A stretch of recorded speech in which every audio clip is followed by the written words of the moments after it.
One omnibus with the leading American novelist Don DeLillo, who explores the idea that constant grave news coverage by the media may have replaced the novel as the tragic narrative of today. By their very nature, some of the scenes used to illustrate the theory effectively could be found distressing.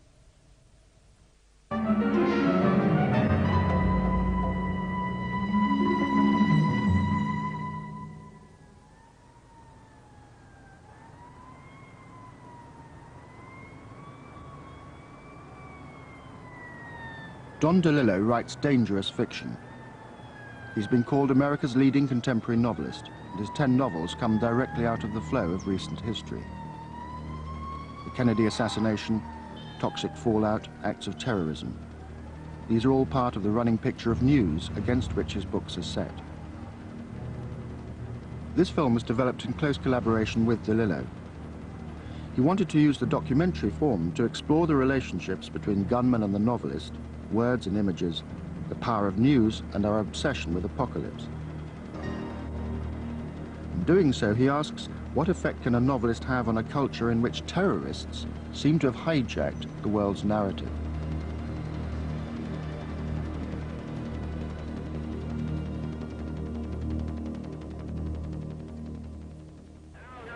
Jackie and Mr. Kennedy. Mrs. Kennedy radiant in that pink outfit and the pink hat, and of course you can hear the streets around us. They're driving in very Florida. People on hand here to get a good look at them.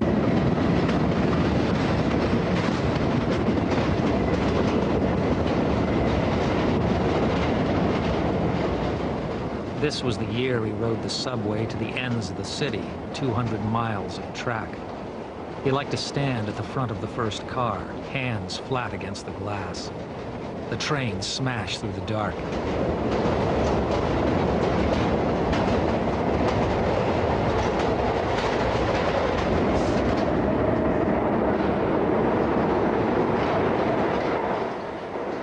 People stood on local platforms staring nowhere, a look they'd been practicing for years.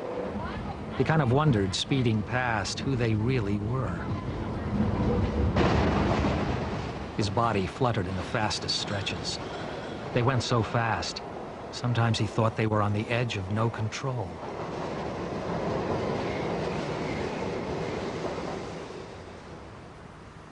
Isolation, solitude, secret plotting.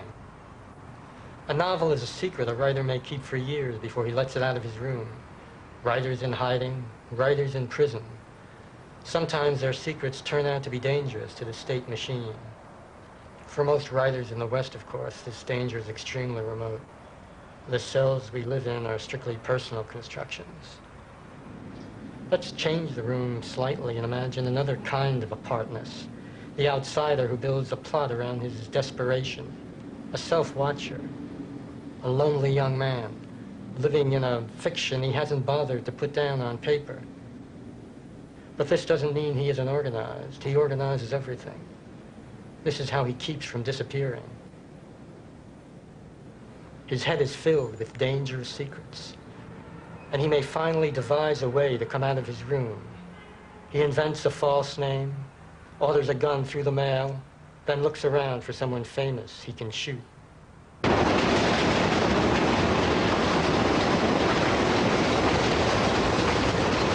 Plots carry their own logic.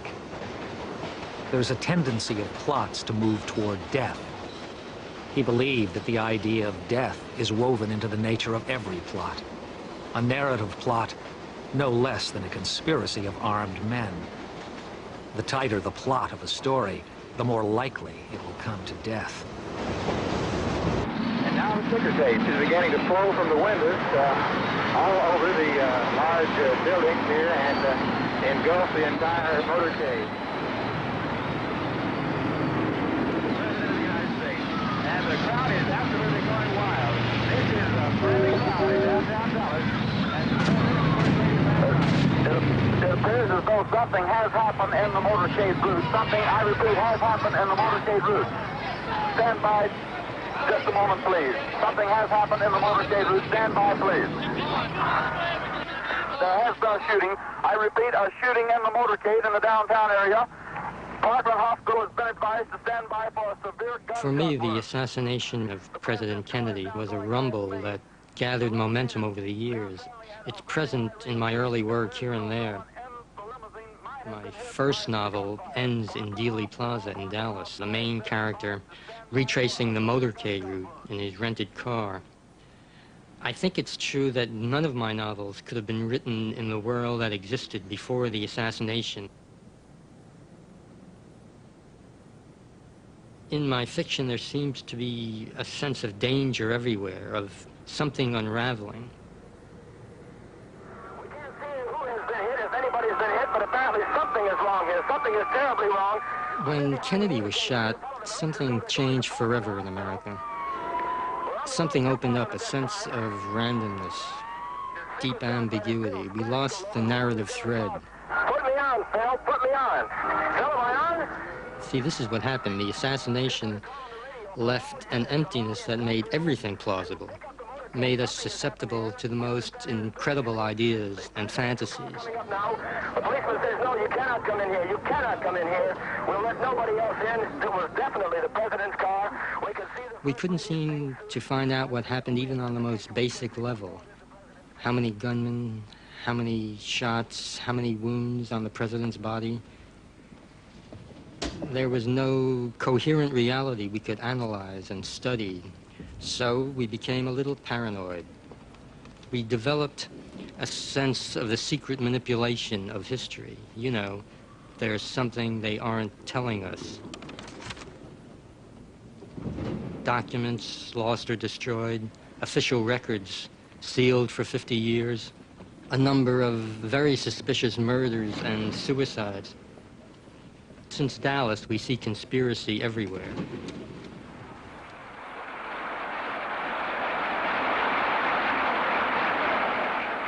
Before it happened, we were much more self-assured. I think we felt especially blessed. I'm confident, as I look to the future, that our chances for security, our chances for peace, are better than they've been in the past. And the reason is because we're stronger.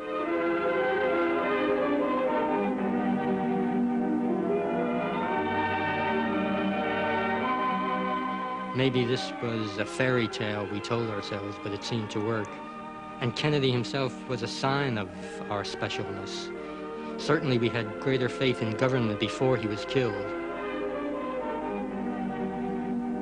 His faith was deeply damaged, not only by the official handling of the investigation, but by later revelations concerning JFK's own administration.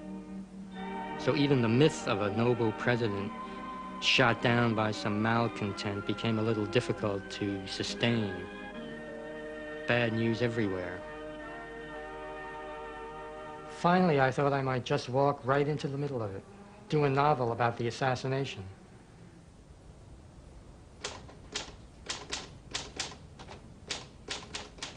I thought I would try to provide the narrative we'd lost somewhere in the chaos. Not an explanation for every confused human motive, and certainly not a denial of the chaos, but maybe some element of safety, a way out of the endless unknowing. If we can't find a solution, let's imagine one. Many things might possibly go wrong. The story had too many people, too many wandering lives and subplots and major themes, too many things feeding in. Bay of Pigs, the U2 incident, organized crime, civil rights. But finally, it was the characters who drew me in. Not the characters I would create for Libra, which is my 9th novel, but the ones already there. All those lives that were part of the record. Rich, strange, and very often tortured lives. Not just the major faces, but characters at the edges and on the edge. Lonely, violent, deeply American lives. The accused assassin was my route into the book. I needed to find a voice for Lee Oswald.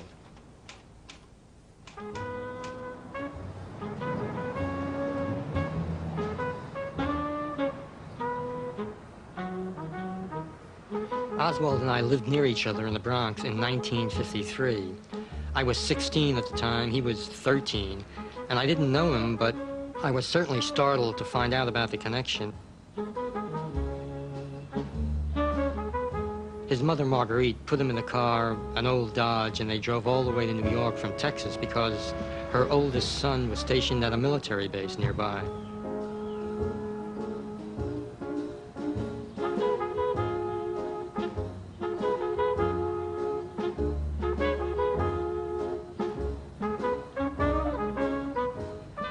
Oswald was a lifelong expatriate, really. Louisiana, Texas, New York, Japan in the Marines, Moscow and Minsk as a defector.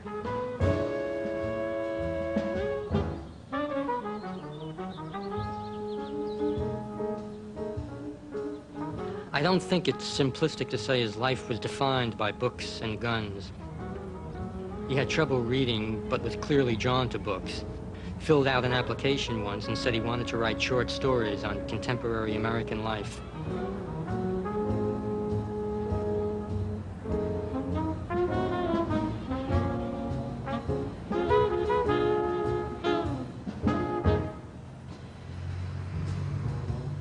He'd go to the library and take out books he knew President Kennedy had read and liked.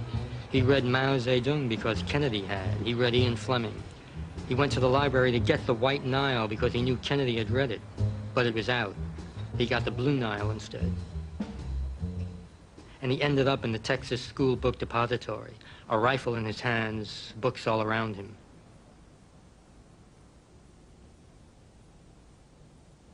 Full name is Lee Harvey Oswald, O-S-W-A-L-D.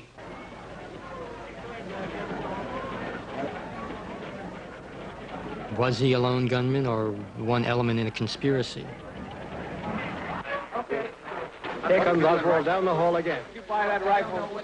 Just as fast as you people have been getting, but I emphatically deny these charges. When I wrote from his viewpoint, I wanted a language that seemed endangered, a little jumpy. I don't know what this is all about. A language unsure of itself. He was a scattered man trying to put himself together. I'm just a patsy. Two kinds of solitaries, plotting. The novelist wants to reveal consciousness, examine human possibility. The novelist is the natural defender of the self. Each writer his own language. I think it's possible to say a novelist builds himself word by word. He needs ego, self-confidence, a certain vanity and arrogance to risk 2 or 3 or 10 years on a book. A secure sense of himself. The lone, disaffected gunman is probably living on the edge of selfhood, dangling, thin-boundaried, not fully formed. His own fictions, his plots, schemes, his fantasies tend to narrow the world, reduce the world, in some cases, to 2 people. Just him in his 6th-floor perch and the charismatic leader riding by in the blue limousine.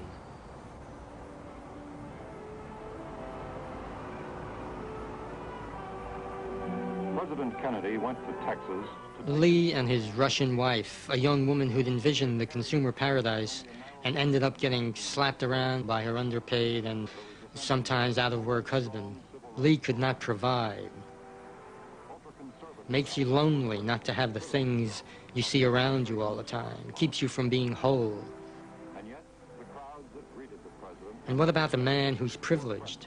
It isn't his money or high office or beautiful wife. It's that electronic glow he emits, that inspired gift or power. The way he rides through the lights, looking just like his photographs. As things got worse for Lee, he began to see himself in the president. His life by this time was unraveling. I think he'd wandered outside history and into fantasy, into coincidence.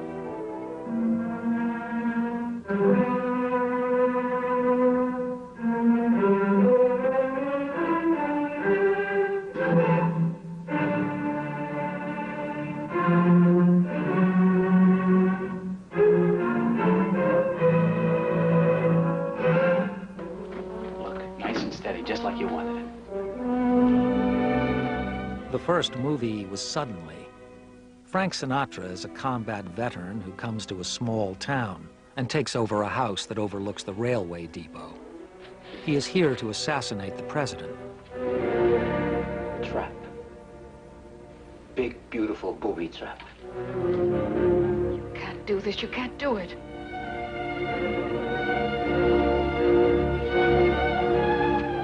You're wrong, lady. Take a look. Lee felt a stillness around him. He had an eerie sense he was being watched for his reaction.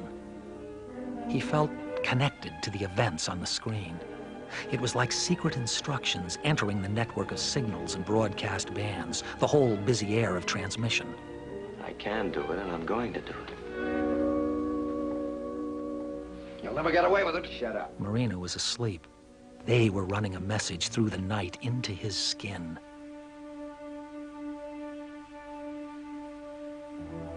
The streets were dark.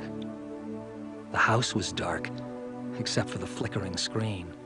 An old, scratchy film that carried his dreams. Perfection of rage, perfection of control, the fantasy of night. Lee felt that he was in the middle of his own movie.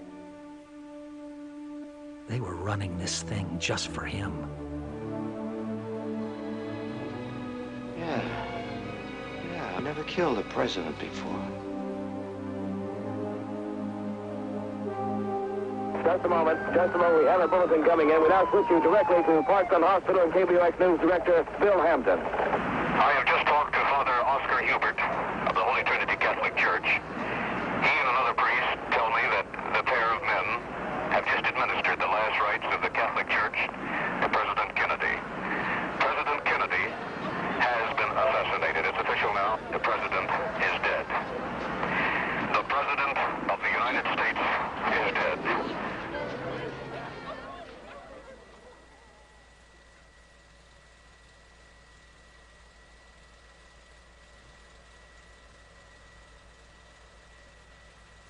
So the awful thing happened, and it happened on film. The assassination is a home movie called the Zapruder film, after the Dallas dress manufacturer who took his 8mm camera to Dealey Plaza. 18 seconds of Zapruder. There are serious students of these 18 seconds, of course. Every blur has been analyzed. There's a technique called blur analysis. Our most photogenic president dying on film.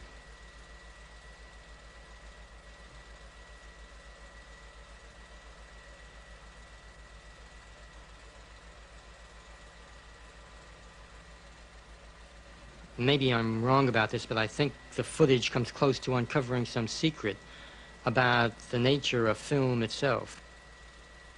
Film carries something, some mind stream, some myth that may be common to us all. It's as though the experience of film has acquired a kind of independent existence in our consciousness. It's that deeply embedded. Have to get it on film.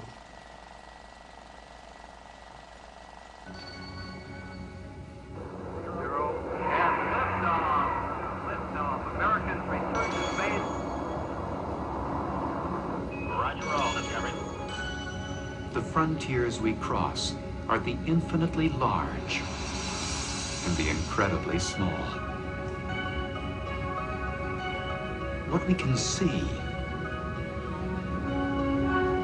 and what we can only imagine.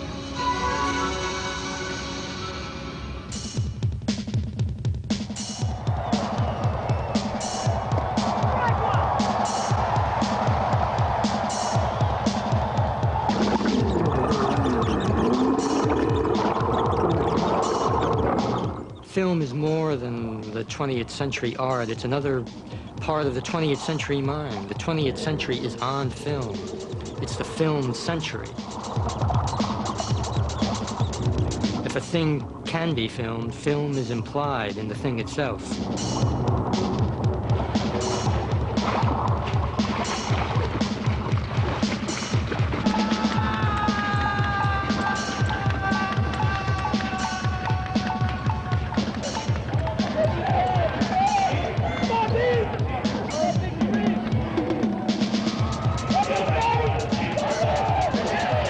People with wasting diseases allowing themselves to be filmed as they die. People committing suicide on film. Satellite cameras reading your license plate from 300 miles up.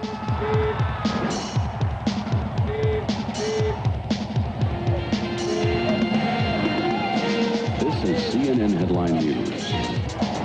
Cameras in the uterus, cameras dangling over the doors in every public space we enter, watching ourselves, constantly being watched.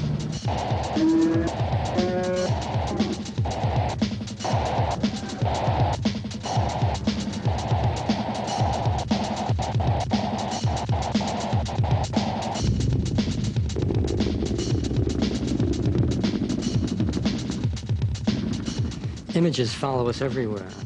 Come into our rooms, drive with us in the car, come into our beds and help mediate our sex lives. Film creates a kind of dreaming space all of us occupy.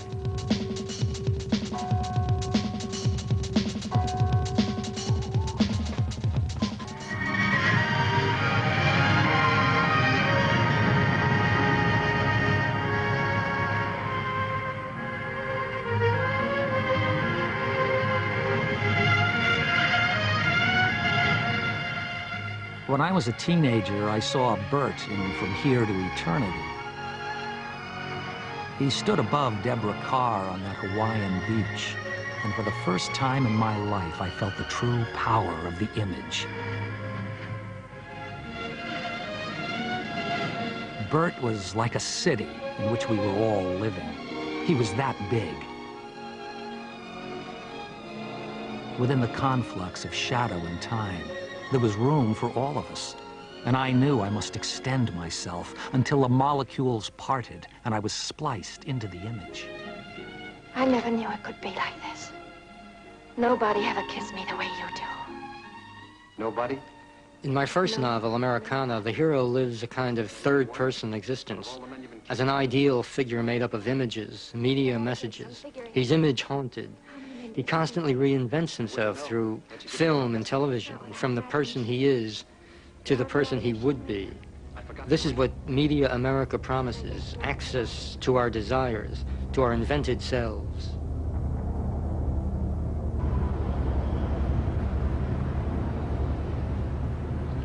Images mix with reality. They replace reality sometimes. Think of those young men, media poisoned. Men who believe that electronic images contain some element of healing magic, who feel deprived of spiritual sustenance and who try to find their destiny not through religious vocation or high adventure or even somewhere in the alignment of the stars, but through the media, the information grids, as if orbiting satellites contain the true message of who you are and what you must do. Imagine standing on that cold plain 1,000 years before the pyramids, alone at that distant dawn. How terrifying the world must have been, and how we responded to the night storm with the dawn of technology.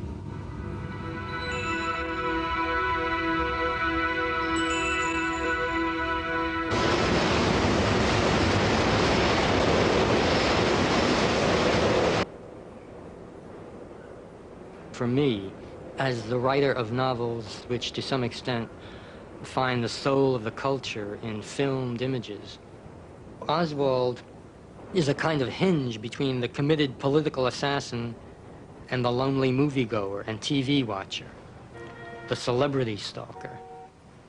Stalking a victim is a way of organizing one's loneliness, making a network out of it, a system of connections. Arthur Bremer. Nobody remembers Arthur Bremer, the funny, faceless kid who shot Governor Wallace in a shopping center. Where else?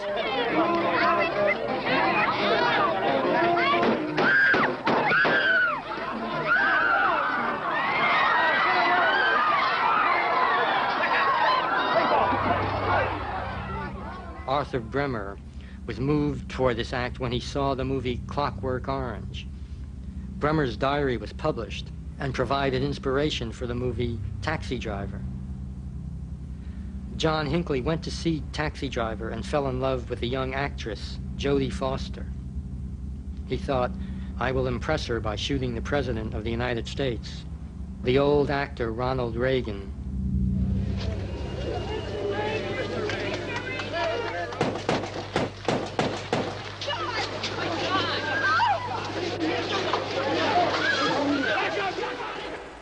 The years have taught us to feel the terrible chill of random violence, senseless murders, crimes of self-publicity.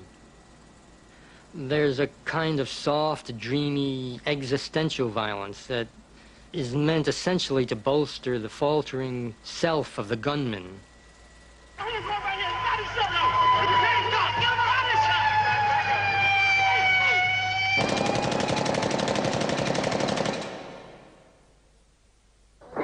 A hand grenade pin, and he is ready to blow up the aircraft if he has to. We must, I repeat, we must land at Beirut. Terrorists, be on notice. We will fight back against you in Lebanon and elsewhere.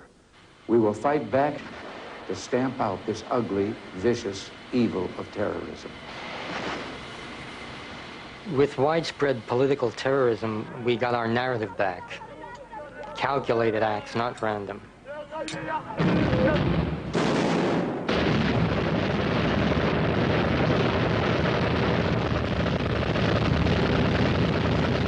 Stories played out over days and weeks, played out over years when there are hostages involved. A narrative that horrifies for many reasons, one of them the fact that they're killing people for its publicity value.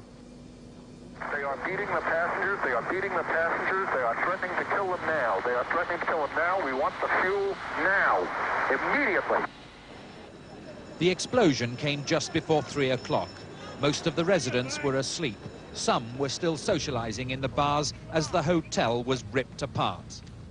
They are about to shoot a passenger, TWA 847. They are not at the radio. They're about to shoot a passenger.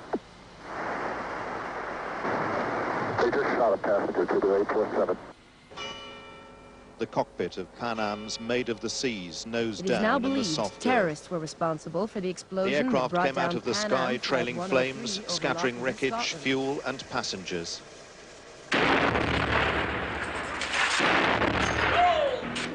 And the awful genius of terrorism is that it affects the daily lives of ordinary people. We don't have to be famous or gifted or powerful. We're all potential victims. We're all class enemies. And this shift in the culture was something I wanted to understand.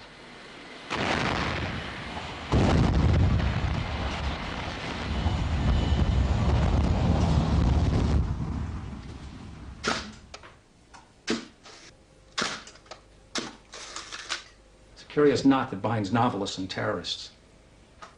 In the West, we become famous effigies as our books lose the power to shape and influence. You ask your writers how they feel about this? Years ago, I used to think it was possible for novelists to alter the life of the culture, but now bomb makers and gunmen have taken over that territory. They make raids on human consciousness. What writers used to do before we were all incorporated. Keep going. I like your anger. But you know all this.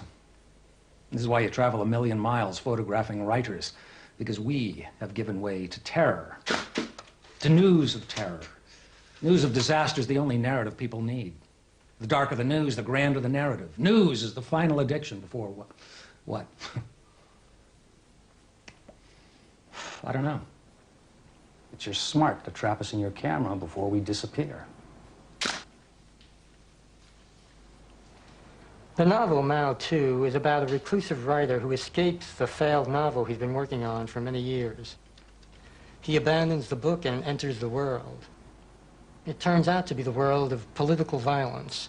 We have novelists and terrorists, words and images. We have crowds everywhere, masses of people in the streets, on television, in stadiums, in great public squares, crowds of revolutionaries, crowds of mourners. And the novel, in a way, wonders who is speaking to these people. Has the writer lost the ability to shape the way we see and feel? Has he lost his adversarial role? Is the novelist part of the background noise now? part of the buzz of celebrity and consumerism.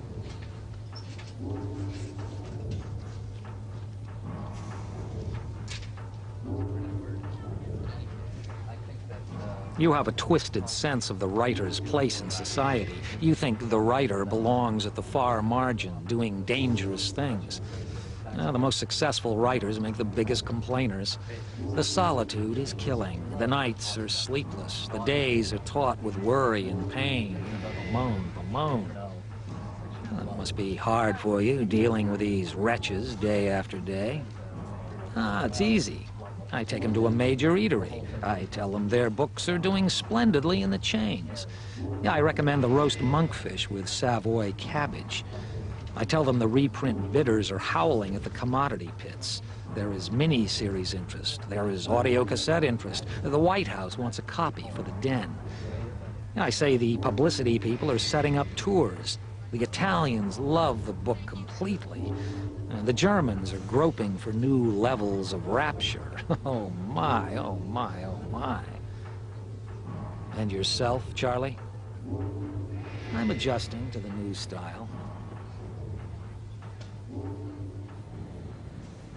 The title, Mao Too, comes from a likeness of Chairman Mao by Andy Warhol. Warhol did many pictures of Mao, and his silk screens have the effect of floating the image free of history, so that the man steeped in bloody wars and revolutions becomes something else completely, a kind of sacred figure on a painted surface, and not very different at all from Warhol's Marilyn or Elvis.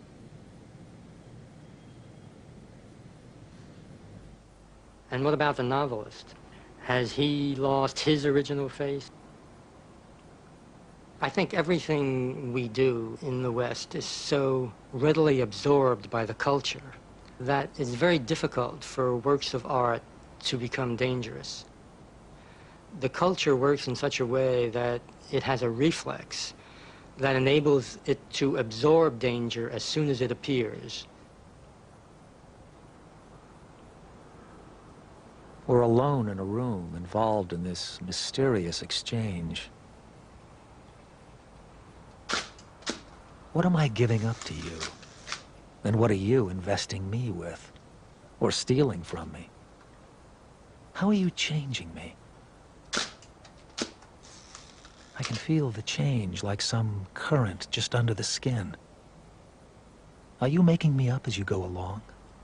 Am I mimicking myself? I've become someone's material. Yours, Brita. There's the life, and there's the consumer event. Everything around us tends to channel our lives towards some final reality in print or on film. Everything seeks its own heightened version. Or, put it this way, nothing happens until it's consumed. Nature has given way to aura. All the material in every life is channeled into the glow. Here I am in your lens, and already I see myself differently, twice over, or once removed.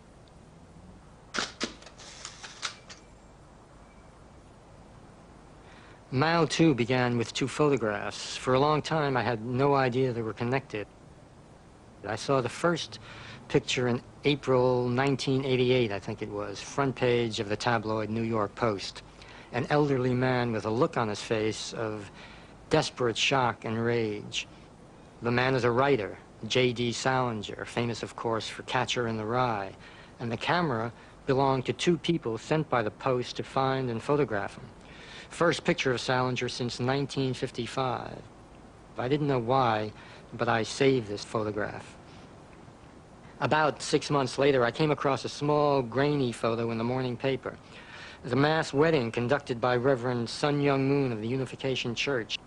I saved this picture, too, and eventually I would begin to think of the novel I was writing as an attempt to understand the connection between these 2 photographs. The arch-individualist, the solitary writer living outside the blur and the waste of endless images. But they found him. They got him. Ordering a photograph of a famous recluse must be a little like ordering an execution. Salinger resembles a man who's fighting for his life. And the regimented crowd learning to dress alike and think alike, brides and grooms actually matched by photograph, willing to surrender months and years of love and courtship to one moment that looks completely surreal to me, a little like a rehearsal for the end of the world.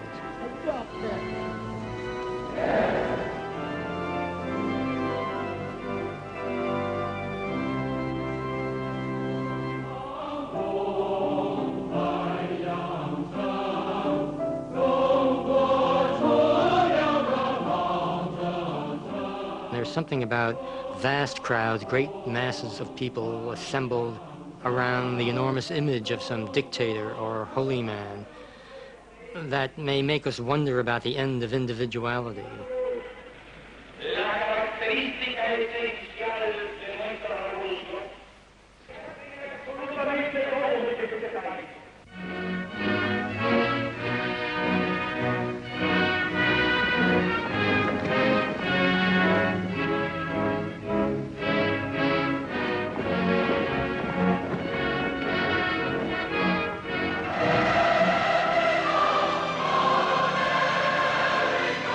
God bless you and God bless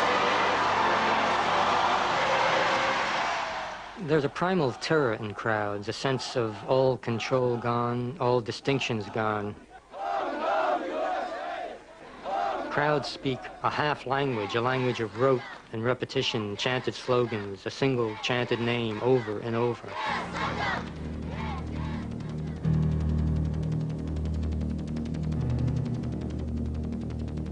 Think of crowds on television. The intimate little screen can give us a sense of millennium, of a messianic future. Each viewer his own apocalypse.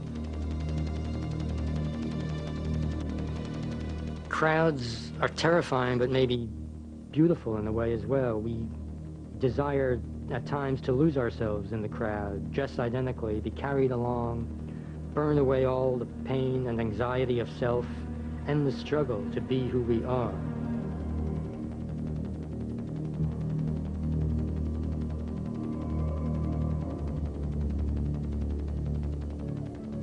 The crowd grew and clamored, and the body had to be transported to the cemetery by helicopter. There were aerial shots of the burial site surrounded by crowds. Karen thought they were like pictures of 1,000 years ago, some great city falling clamorously to siege. Then the helicopter landed, and the crowds broke through the barriers. The living were trying to bring the dead man back among them.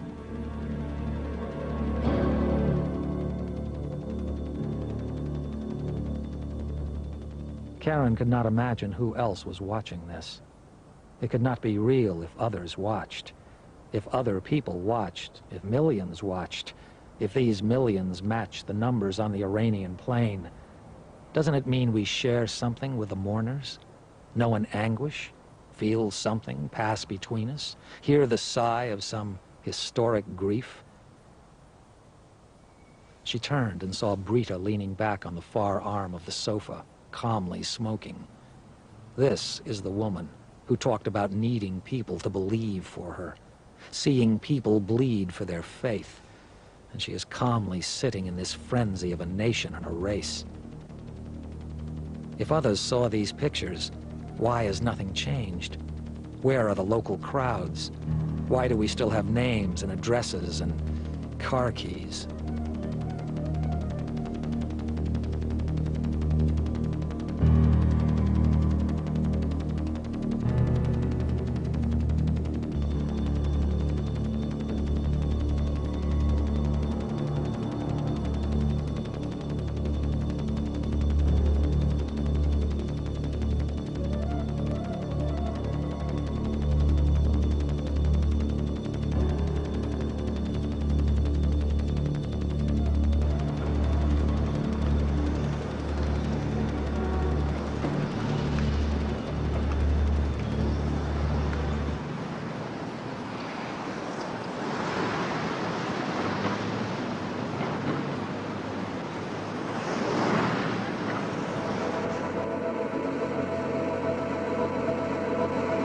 6 hours this morning, southern Britain was battered. For 6 hours this morning, America claims that this was a devastating attack on the enemy. The lead story on tonight's news. An image that defies commentary. A 3-year-old girl, her body limp and passed from hand to hand.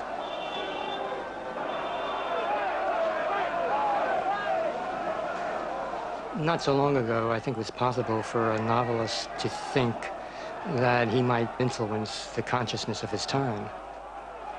Today, it's news that has begun to influence the way we see the world. It's news that has become so extraordinarily dominant. I think we've come to depend on news. The darker, the better.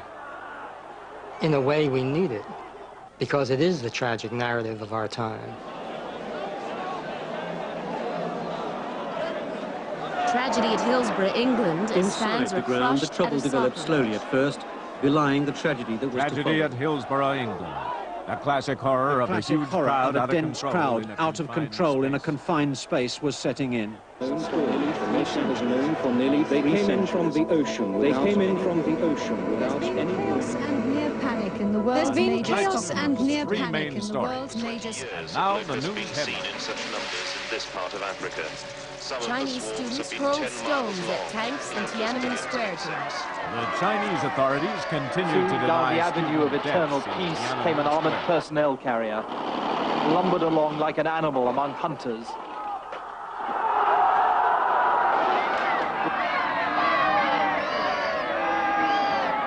I keep thinking, without too much supporting evidence, that images have something to do with crowds. An image is a crowd in a way, a smear of impressions. Images tend to draw people together, create mass identity. Words in books seem connected to the development of self. The book fits the individual reader. The shape and nature of the book, lines of print, the linear progression of alphabetic marks on the page. Here's a single mind developing, finding its own distinctive shape and nature.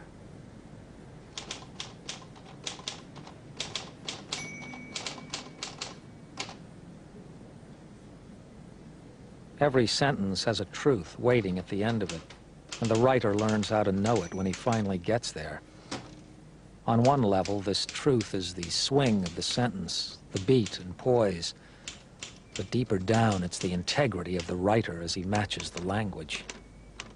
I've always seen myself in sentences. I begin to recognize myself, word by word, as I work through a sentence. The language of my books has shaped me as a man. There's a moral force in a sentence when it comes out right. It speaks of the writer's will to live. I've worked the sentences of this book long and hard, but not long and hard enough, because I can no longer see myself in the language. The running picture is gone, the code of being that pushed me on and made me trust the world. This book and these years have worn me down. I've forgotten what it means to write, forgotten my own first rule. Keep it simple, Bill.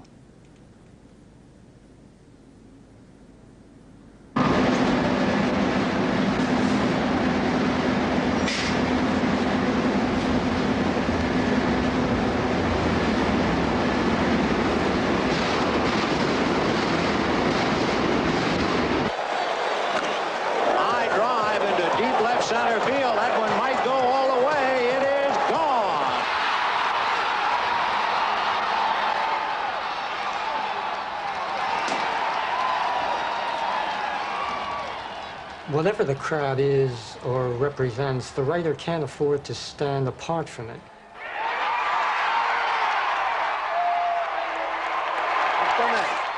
I saw an entry recently in the journals of John Cheever, and he was writing about an evening he spent in a baseball stadium and a glimpse he had of hundreds of people reaching for a baseball hit into the grandstand.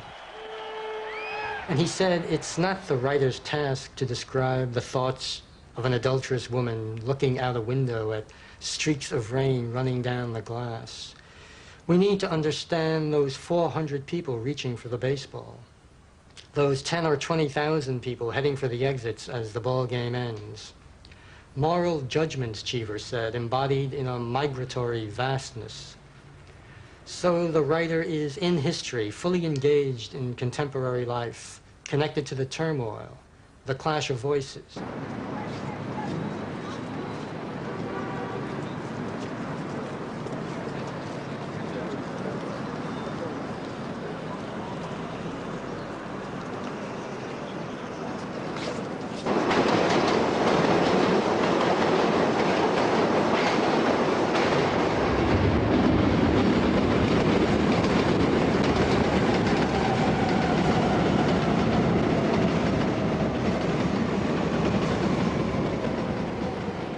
Do you know why I believe in the novel?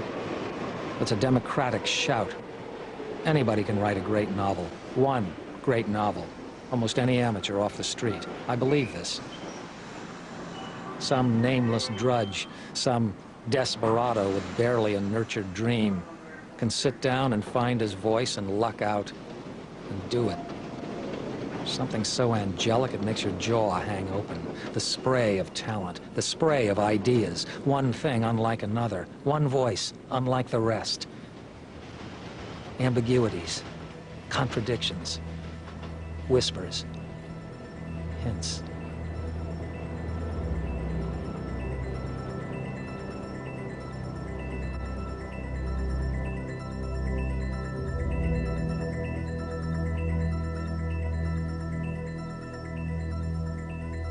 With the crowds gone, the city is abandoned to its images. Empty, lonely, and beautiful in a way. Beautifully forlorn. Words dangling in the sky, words as images. A fragmented language that's totally familiar to everyone, that doesn't need translating into Japanese or Spanish. Brand names, jingles, slogans, news flashes, every kind of message to gather against the fear and loneliness of city life. It's all language. It's what a writer uses.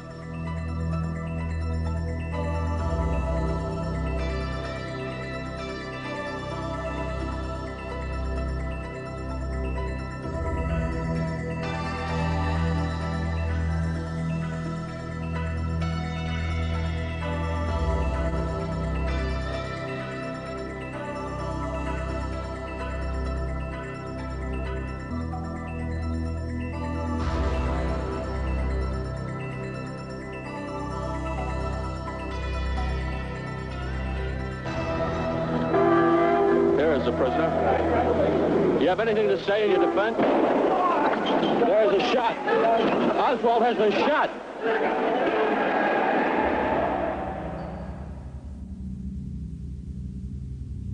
There was something in Oswald's face, a glance at the camera before he was shot, that put him here in the audience, among the rest of us, sleepless in our homes. A glance, a way of telling us that he knows who we are and how we feel. Something in the look, some sly intelligence, exceedingly brief but far-reaching, a connection, all but bleached away by glare, tells us that he is outside the moment, watching, with the rest of us.